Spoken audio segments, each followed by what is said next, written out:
Playdead's Inside is one of my favorite games. It's a 2D puzzle platformer with amazing depth. When we're first introduced to our character, the setting is as much of a character as he is. It's dark, and even though there's light, visibility is low. Things start off with an adversarial feel. Our character appears to be young, just a boy, and while he has no facial features, it's hard not to feel an emotional connection. He slides in, out of the bushes, looking around, trying to figure out where he is and where he wants to go.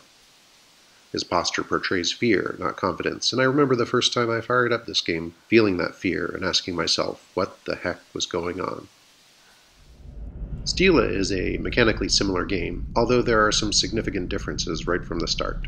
We meet our character sleeping on a bed of stone underneath a floating stela. Since the main character appears to be female, I'm sure a lot of people refer to this game as Stela and think that's the character's name, but the floating stones are stelae, and they show up throughout the game, although they appear to be more of a visual motif than something with an intrinsic meaning for the game. Where my first look at Inside led me to immediate fearful compassion for the main character, the fact that our main character in this game is sleeping peacefully led me to more of a, that's weird, reaction than any sort of dramatic tension or identification with the character. It doesn't help that the main character is tiny. She's an insignificant part of the visual story.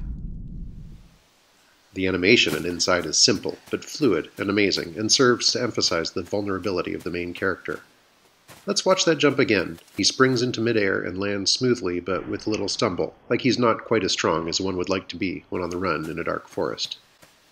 Not everything fits that mold. This jump onto the log is as smooth as any parkour master might want to execute. But in general, as with his posture when balancing on that same log, the animation continues to reinforce the character's fear and discomfort.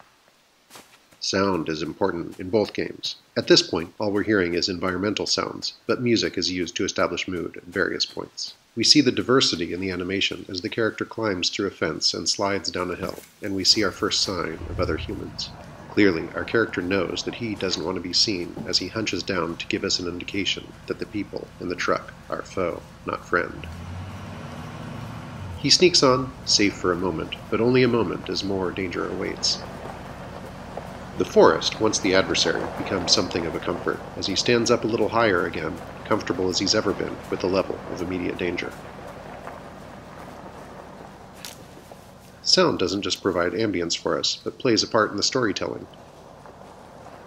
After making a noise, he hides, but if he runs out too soon, he'll be killed. Clearly, other people are not to be trusted in this game.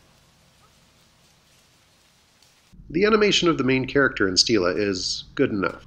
It hits all the marks, but it doesn't really give her quite as much personality as the Inside character. Part of it is that there is less diversity of motion. Even jumping down half a body length or running into a wall, inertia doesn't seem to affect her. One nice difference, as we see here when the character climbs deeper into the scene, this is more of a 2D plus platformer, which recognizes the third dimension a bit more than we see in Inside. Part of the challenge may be that our character is so small compared to the sets, although I don't think that's the whole picture, but the sets are indeed a tour de force. The world is huge and complex and beautiful and imposing.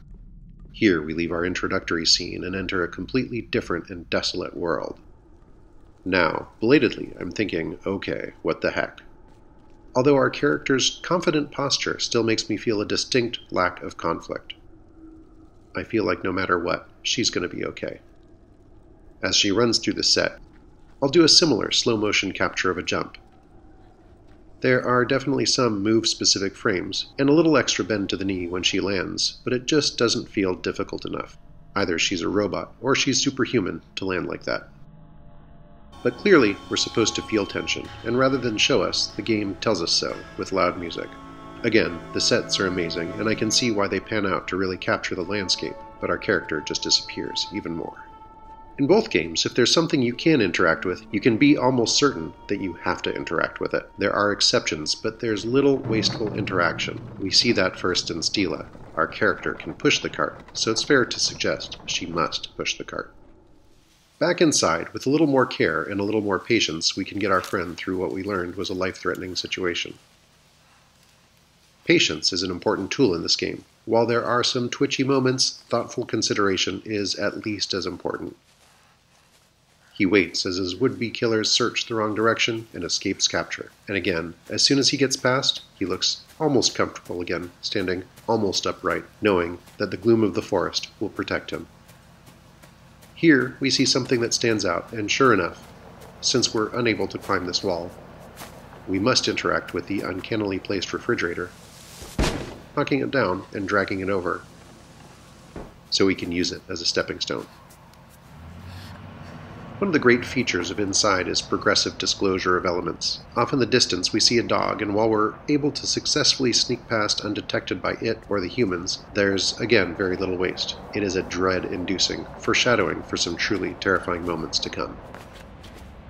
In addition to progressive disclosure, Inside provides reinforcement of lessons learned. Here we see an unanchored box. Since we can move it, chances are we must move it, so we do. In Stela, our character uses the cart to climb onto the overhang and enter the building above the main floor. We see a little diversity in the animation as she slows down to balance on the beams, just long enough for those beams to break and crash through first the top floor, then the main floor. As we land in the basement, we see our first active enemy. Swarms of beetles or rats or something come, and if they're not imposing enough, the music certainly is. More collapsing wood makes for a near miss, but we make it out of there. Climbing up and continuing with the scene, we see the first occurrence of an interesting UI choice. Many elements which are interactive, but not obviously so, are highlighted with red straps or light, so here we learn that these shades of red are our friend. The red strap door delays the rat beetles for a bit, so that we can run across the porch with confidence and mechanically jump down to the ground. There we will find another cart, which we clearly need to interact with, reinforcing the lesson we learned a little while ago. The cart breaks through a wall, providing us an egress path, enabling us to escape down a hill with a confident slide. The rat beetles are still chasing us as we run into a building, and once again, the color red shows us what we need to do in order to survive.